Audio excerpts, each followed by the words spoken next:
Fertility centre అనగానే అందరికీ IVF ట్రీట్మెంటే అవసరం ఉంటుందా? So what are the different fertility treatment options అనేది ఇవాళ తెలుసుకుందాం. I'm doctor Pratyusha, fertility specialist, KIMS fertility IVF centre, Guntur. So first వచ్చేసి lifestyle management. So pregnancy కోసం ట్రై చేస్తున్నప్పుడు మోస్ట్ ఇంపార్టెంట్ ఇస్ ఎడిక్వేట్, అంటే నార్మల్ వెయిట్ రేంజ్ లో మెయింటైన్ అవడం, అది హెల్దీ వెయిట్ రేంజ్. స్ట్రెస్ లేకుండా ఉండడం చూసుకోవాలి అండ్ ప్రాపర్ స్లీప్ ఉండేలా చూడాలి. అండ్ ప్రయర్ ఏదైనా medical problems like thyroid abnormalities ఉంటే అవన్నీ కరెక్ట్ చేసుకోవాలి. షుగర్ లెవెల్స్ నార్మల్ ఉండాలి. So most of the people ఈ లైఫ్ స్టైల్ చేంజెస్ తో కన్సీవ్ అవుతారు. సెకండ్ వచ్చేసి ovulation, induction and timed intercourse.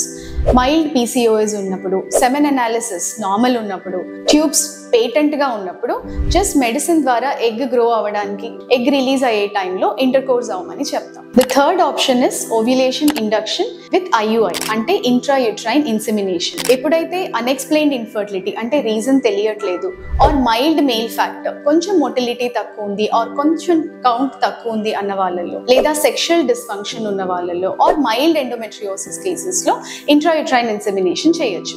ఇందులో హస్బెండ్ సెమెన్ శాంపిల్ ని తీసి ప్రాసెస్ చేసి బెస్ట్ మూవింగ్ స్పర్మ్స్ ని యూట్రస్ లో పెడతాం. Fourth option is in vitro fertilization, అంటే ఐవీఎఫ్. సో ఇలా multiple cycles of ovulation induction fail అయినప్పుడు, ఆర్ సివియర్ మేల్ ఫ్యాక్టర్ ఉన్నప్పుడు, ఆర్ సివియర్ ఎండోమెట్రియోసిస్ కానీ, రెసిస్టెంట్ పీసీఓఎస్ కానీ ఉన్నప్పుడు, లేదా జెనెటిక్ టెస్ట్ అవసరం అయినప్పుడు, అలాంటి సిచ్యువేషన్స్ లో ఐవీఎఫ్ అవసరం అవుతుంది. మీకున్న కండిషన్ ని బట్టి మీ ట్రీట్మెంట్ ని చూస్ చేస్తాం. Thank you.